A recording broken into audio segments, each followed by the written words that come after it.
A Bíblia diz que Abraão era muito rico, em Gênesis 13, capítulo 2, e tinha muita fé, era um homem de fé, por isso que ele obedeceu a Deus sem saber o que vinha pela frente, sem saber o que lhe esperava. Ele seguiu a ordem de Deus, confiando totalmente em Deus.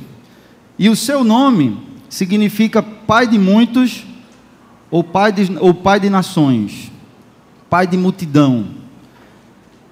E ele chegou aos 90 anos sem ter tido nenhum filho. E como é que a pessoa tem o nome de pai de nações, pai de multidão, e chega aos 90 anos sem ter tido nenhum filho? Então, em Gênesis 15, versículo 2, Abraão disse ao Senhor: Senhor Deus, que hás de me dar, pois ando sem filhos, e o mordomo da minha casa é o Damasceno Eliezer? Disse mais Abraão: eis que não me tem dado filhos, e eis que um nascido em minha casa será o meu herdeiro. Em outras palavras, ele estava dizendo para Deus: o Senhor prometeu que eu seria pai de multidão, que eu seria pai de nações, pai de muitos, mas eu não tenho nenhum filho, a minha esposa não tem nenhum filho, e o mordomo que nasceu na minha casa, o Eliezer, vai herdar toda a minha herança. E como é que o Senhor fala isso para mim, que eu vou ser pai de muitos, pai de nações, e não me dá nenhum filho? Deus prometeu a Abraão que a descendência dele seria tão numerosa quanto os grãos de areia da praia do mar. Seria tão numerosa quanto as estrelas no céu. E os filhos não chegavam. E isso acontece muitas vezes conosco. Nós vemos Deus nos prometer algo, e o tempo passa e nada acontece. O tempo passa e nada acontece. E aí a gente começa a pensar duas coisas: será que foi Deus que prometeu mesmo? Ou será que Deus esqueceu de mim? Será que Ele esqueceu de que prometeu para mim? Será que Ele vai cumprir? E todos passam por esses momentos. Deus então, para encorajar Abraão, levou ele para fora à noite e disse: olha para os céus e conta as estrelas, se é que as podes contar. E disse-lhe: assim será a tua descendência. Então chegou o momento em que Sara se cansou de esperar, e ela chamou Abraão para uma conversa e disse: Abraão, a gente tem que dar um jeitinho aí nessa bênção de Deus, nessa promessa de Deus, porque o tempo está passando e nada está acontecendo, e Deus não está cumprindo sua promessa. Então tem uma escrava nossa aqui, a Agar, pega essa escrava, tem um filho com ela, e então esse filho da escrava será a nossa descendência, e aí nós vamos resolver esse problema que Deus não conseguiu resolver. E muitas vezes nós fazemos isso, e fatalmente quebramos a cara, porque nós queremos ajudar a Deus a fazer algo que a gente acha que Ele não vai fazer. Então a gente deixa de esperar, e a gente se precipita e faz algo que não é a vontade de Deus. E esse algo que não é a vontade de Deus traz consequências para a nossa vida. O filho da escrava Agar foi o Ismael, que é o pai dos muçulmanos. E os muçulmanos até hoje se opõem aos judeus e aos cristãos, especialmente os radicais, e esse movimento que declarou ameaças aos judeus e cristãos no mundo inteiro, o Estado Islâmico. Foi isso que aconteceu. Quando a gente se precipita e faz algo que não é a vontade de Deus, porque não conseguiu esperar, a gente geralmente vai colher alguma consequência que não é a vontade de Deus para a nossa vida. Por isso, diga para o irmão que está do seu lado: espere no Senhor, confie no Senhor. Se Deus prometeu, Ele vai cumprir.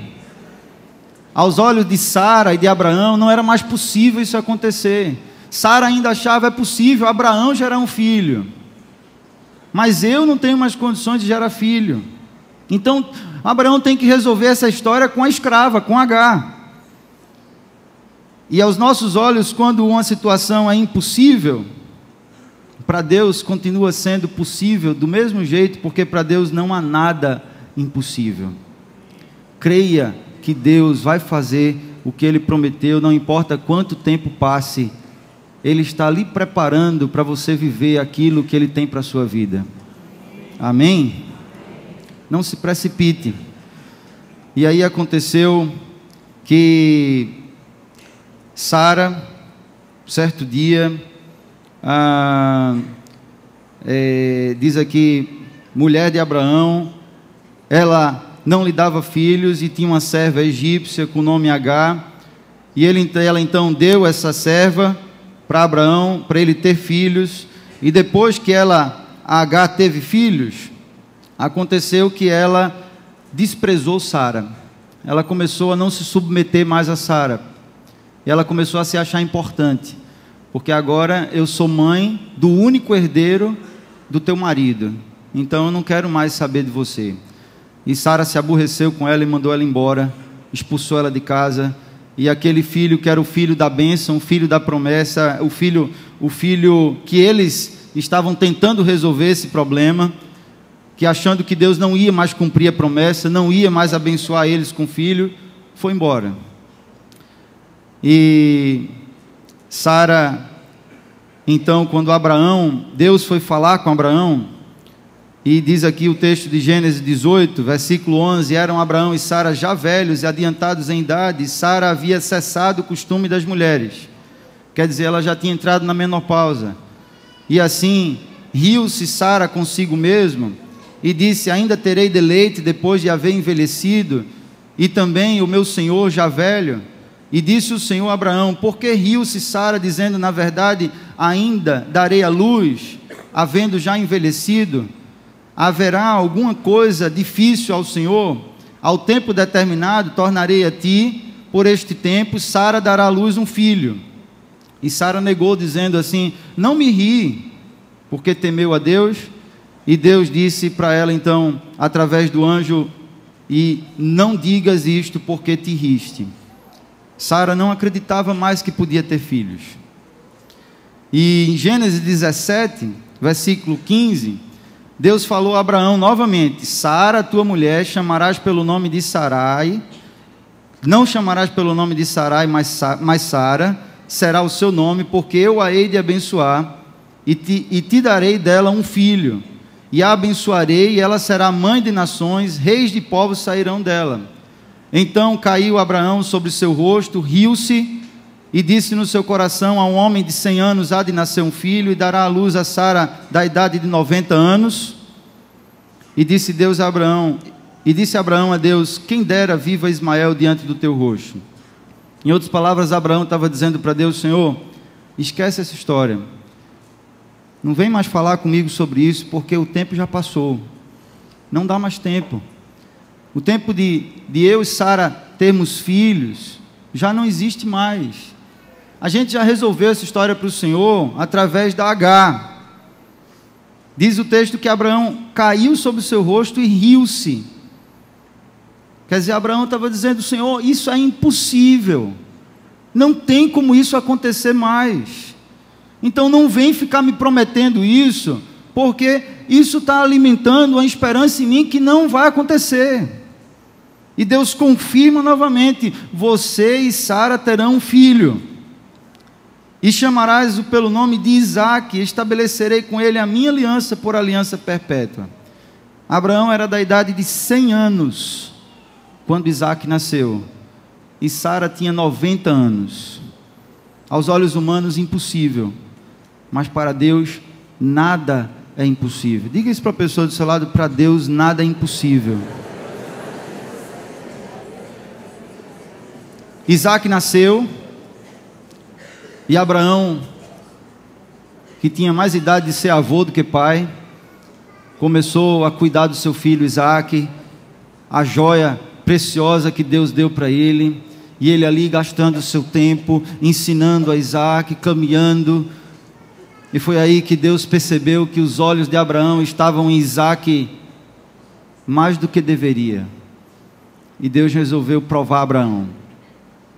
Deus disse a Abraão, Abraão, toma o teu filho, o teu único filho, Isaque, a quem amas, e vai à terra de Moriá, e oferece-o ali em holocausto sobre um dos montes que eu te mostrarei. Eu acredito que essas foram as palavras mais duras que Abraão já ouviu em toda a vida.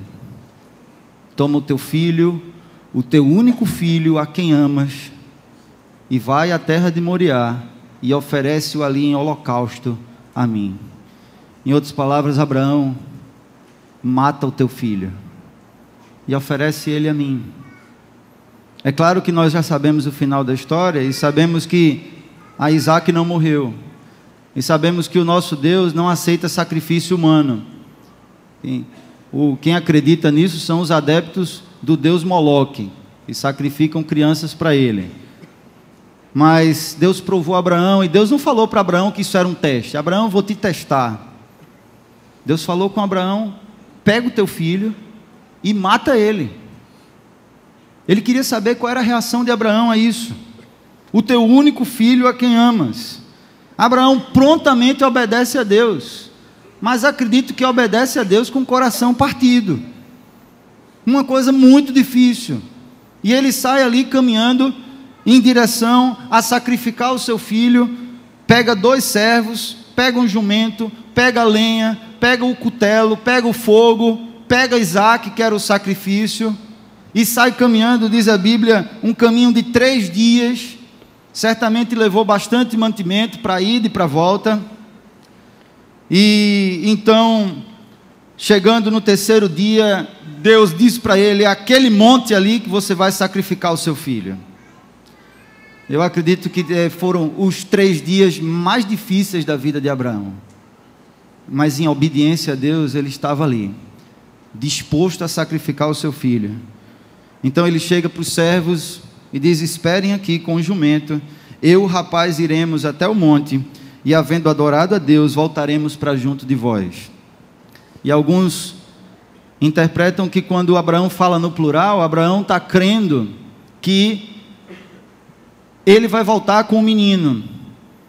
Mas eu fico acreditando que isso era um segredo dele com Deus, e ele não podia dizer para os servos, olha, fiquem aí que eu vou ali sacrificar meu filho, eu vou matar meu filho ali e oferecer ele a Deus e já volto.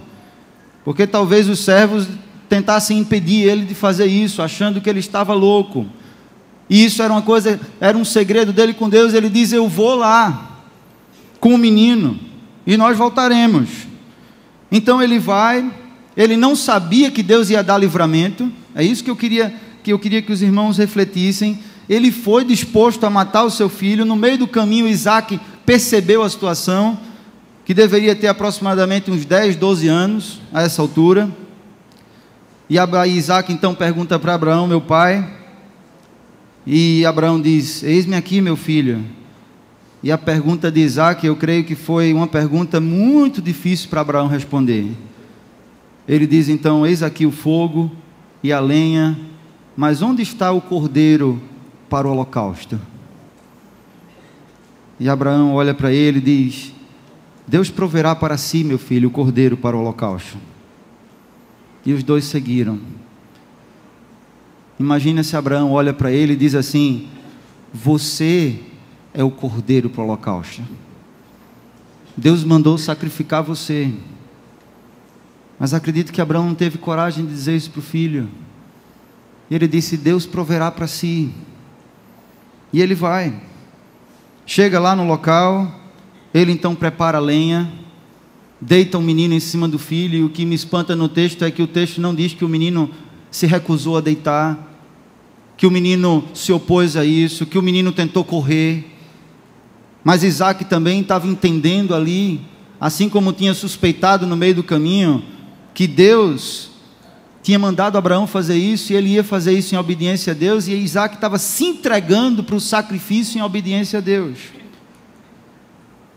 Ele então amarra o menino em cima da lenha, prepara o fogo para acender, mas antes pega o cutelo, que é uma espécie de punhal, para rasgar o pescoço de Isaac, antes de acender o fogo e oferecer ele em holocausto. No momento que Abraão pega o cutelo, um anjo brada e diz, Abraão, não faça isso, porque agora eu sei que temes a Deus, portanto, não me negaste o teu filho, o teu único filho, a quem amas. E Abraão ergueu os olhos, viu um cordeirinho, amarrado com chifres nos arbustos, preso, pegou esse carneiro e ofereceu a Deus em holocausto.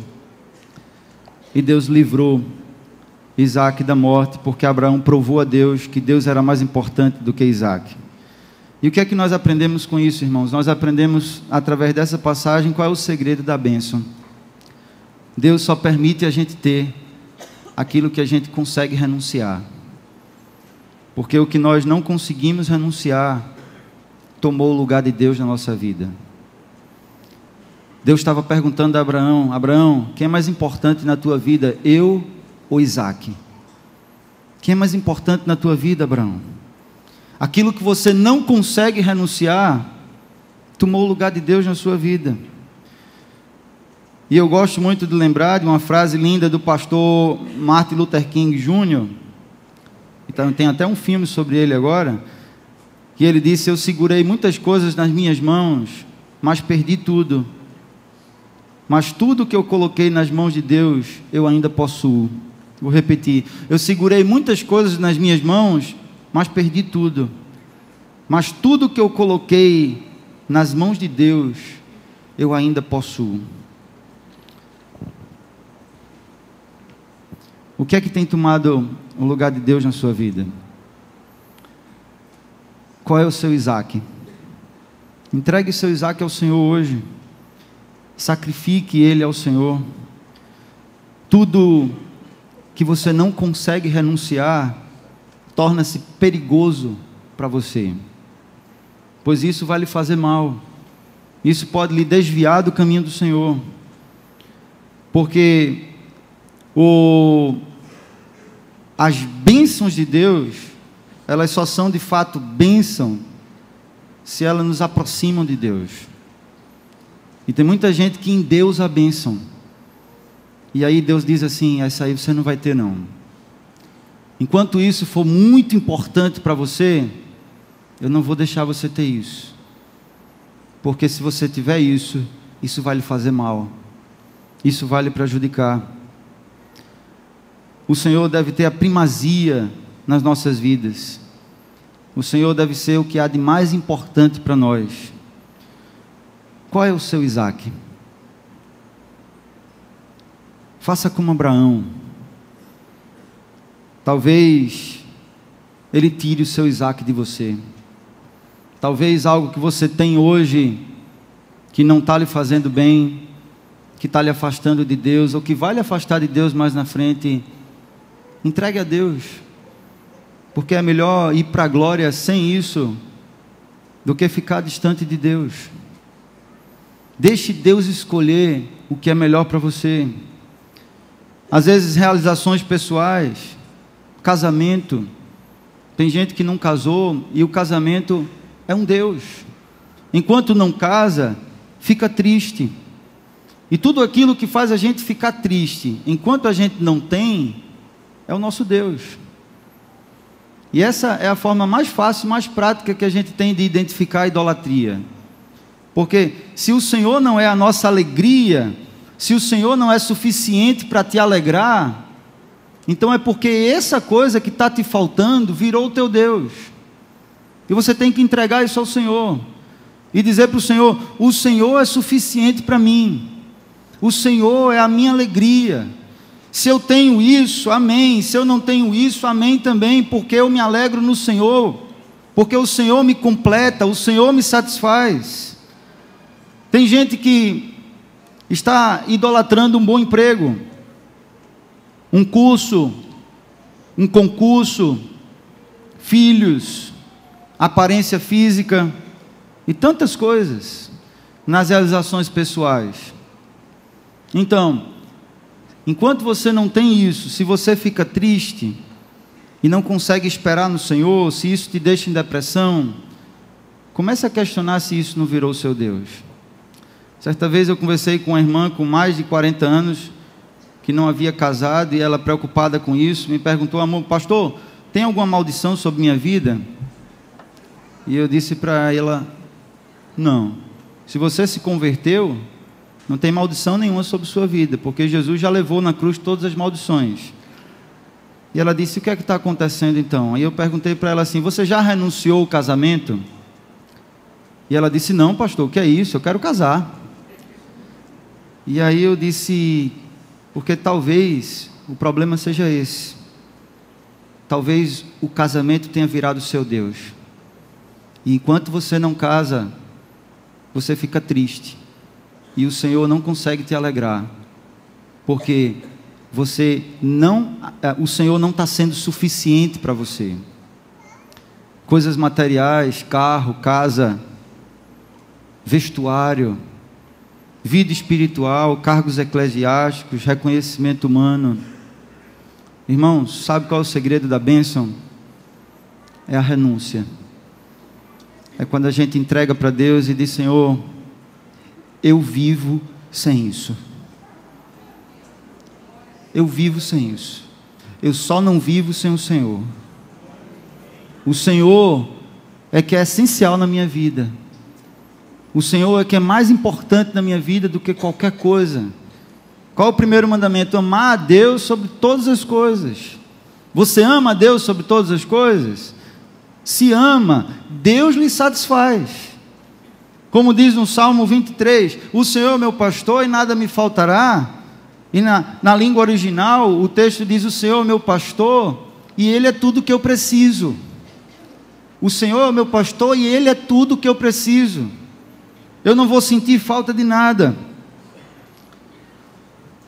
Então, o Dr. Samuel Kamaleison, indiano, conferencista internacional na área de espiritualidade bíblica, falou certa vez uma frase que me impactou, tão bonita quanto a do Martin Luther King Jr. Ele disse: nós só possuímos o que conseguimos dar, porque o que não conseguimos dar, isso nos possui. Não deixe que nada lhe possua. O que você não consegue dar, na verdade, isso está possuindo seu coração. Isso está possuindo sua vida. E só o Senhor pode nos possuir. Ele é o nosso dono. Ele é o nosso tudo. Entregue tudo ao Senhor. O que você tem, o que você ainda não tem, seus sonhos, seus planos. Ele sabe o que é melhor para você. E o amor dele por nós nos protege. Nos protege de ter coisas que não vão nos fazer bem. Nos protege de ter coisas que vão nos afastar dele. Diga para Deus assim: Senhor, não me dê nada que venha me afastar de ti. Não permita que eu viva nenhuma circunstância que venha me afastar de ti. Porque o Senhor é mais importante para mim do que todas as coisas. Você quer ser abençoado? Entregue tudo a Deus. Renuncie. Porque aquilo que a gente não consegue renunciar, tomou o lugar de Deus na nossa vida. Tudo aquilo que tem um lugar no nosso coração, maior do que deveria, pode estar se tornando nosso Deus. Em Lucas 14:33, Jesus disse assim: qualquer de vós que não renuncia tudo quanto tem, não pode ser meu discípulo. E eu fiquei certa vez impactado com essa palavra. Como é que é, Jesus? Como é que é essa história? Renuncia tudo quanto tem, não pode ser meu discípulo. E quando eu estava na Jocum, fazendo um curso de missões, eu tive uma aula de renúncia, e esse versículo bateu forte no meu coração. Você tem que renunciar tudo que você tem. Se você não renunciar tudo que você tem, você não pode ser discípulo de Jesus. Bem lembrado que tem coisas que a gente renuncia, e Deus diz para a gente assim: você pode ter isso, porque aquilo não tem um lugar no nosso coração que vai nos afastar de Deus. Não é tudo que a gente renuncia que Deus vai tirar da gente. E eu não sei se você já percebeu, mas isso é um segredo espiritual, que parece que as coisas que são muito importantes para a gente, que a gente está ali lutando, se esforçando, tentando conseguir, orando, pedindo oração, enquanto a gente está nessa ansiedade, parece que cada vez fica mais difícil. Mas quando a gente entrega a Deus, descansa, e dizer assim: Senhor, está nas tuas mãos, eu vivo sem isso. Eu gostaria de ter isso, mas eu vivo sem isso. Isso não é a minha alegria. A minha alegria é o Senhor. Aí Deus chega e diz assim: agora você está preparado para ter isso. Agora eu vou te dar isso. Jesus disse: aquele que vem a mim e não aborrece pai, mãe, e mulher, e filhos, irmãos, irmãs, ou ainda a sua própria vida, não pode ser meu discípulo. Lembrando que a única coisa que a gente não pode renunciar é o casamento depois de ter casado. Se você é solteiro, quer renunciar ao casamento, pode renunciar. Mas depois que está casado, o próprio Jesus disse que o que Deus uniu, ninguém separe. A gente só deve separar com a morte. Jesus disse: todo aquele que tiver deixado casas, irmãos, irmãs, pai, receberá 100 vezes tanto e herdará a vida eterna, por amor do meu nome. Confie no Senhor. Ele lhe ama mais do que qualquer pessoa nesse mundo possa lhe amar. A vontade dele para a sua vida, diz Paulo, que é boa, perfeita e agradável, e todas as coisas cooperam para o bem daqueles que amam a Deus. Descanse no Senhor. E sabe o que é descansar? Descansar não é só deitar e fechar os olhos. Tem gente que fica deitado, de olhos fechados, a noite toda, e a mente trabalhando, vai acordar cansado. A gente descansa quando a gente deita, fecha os olhos e se desliga do mundo, e se desliga de tudo. Quando a gente confia plenamente em Deus, a gente consegue descansar em Deus, e dizer: Senhor, resolve isso, que o Senhor resolver para mim está bom. Se o Senhor quiser me dar isso, amém, eu vou me alegrar em Ti. Se o Senhor não quiser me dar isso, amém, eu vou me alegrar em Ti. Porque a minha alegria não está nas realizações pessoais, não está nos bens materiais, não está nas coisas que o Senhor pode me dar, está no Senhor. O Senhor é a minha alegria. Nesse dia que eu tive aula de renúncia na Jocum, eu resolvi renunciar a tudo. Eu era solteiro na época, eu renunciei o casamento. E eu disse: Senhor, se o Senhor não tem propósito que eu case, eu vou ficar solteiro o resto da vida. Se essa é a tua vontade para a minha vida, eu quero viver essa vontade. Porque eu sei que a tua vontade para a minha vida é a melhor. Melhor do que a minha. Eu renuncio o carro, renuncio tudo que for preciso. E no dia seguinte, eu passei a noite refletindo, eu me arrependi. E aí eu procurei meu discipulador, e eu disse: Jal, vem cá, a gente precisa conversar. Ele disse: que foi, camarada? Eu disse: eu quero tomar tudo de volta que eu dei para Deus.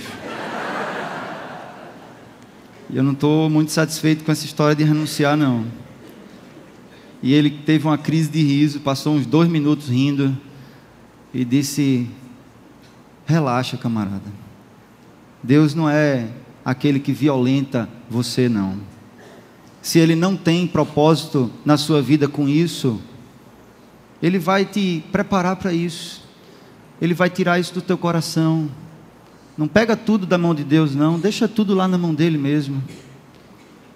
Porque você vai viver o melhor de Deus para a sua vida, a vontade de Deus na sua vida. Eu disse: se é assim, então tá bom. Deixa tudo lá na mão de Deus. E hoje eu casei, e muitas coisas que eu renunciei, Deus me proporcionou ter, porque isso não tomou o lugar dele na minha vida. Porque Ele é mais importante que tudo isso. E é isso que Ele quer saber de você. O que é mais importante na sua vida? Ele ou seus sonhos? Ele ou aquilo que você tem? Porque o que você não consegue renunciar para Ele, tomou o lugar dele na sua vida, se tornou o seu Deus. Eu gostaria de convidar aqui à frente todos que querem entregar a Deus, entregar o seu Isaac, e dizer para Deus: Senhor, está aqui meu Isaac. Se o Senhor quiser sacrificar ele, sacrifica. Se o Senhor deixar que eu continue com ele, amém. Mas faz o que for melhor para mim. Eu quero dizer para o Senhor que o Senhor é tudo para mim. que o Senhor é o que há de mais importante na minha vida. Eu não quero andar contrário à vontade do Senhor. Eu quero entregar os meus sonhos ao Senhor, meus bens materiais, meus filhos. Quero dizer para o Senhor que o meu marido não é meu Deus, que os meus filhos não são meus deuses, que eu amo o Senhor mais do que meu marido, que eu amo o Senhor mais do que meus filhos, que eu amo o Senhor mais do que minha esposa, que eu amo o Senhor mais do que meus bens materiais, que eu amo o Senhor mais que tudo. E tudo que não for fazer bem para mim, o Senhor tire de mim. Diga isso para Deus, faça a sua oração e venha aqui à frente, se Deus assim lhe tocar através desse louvor.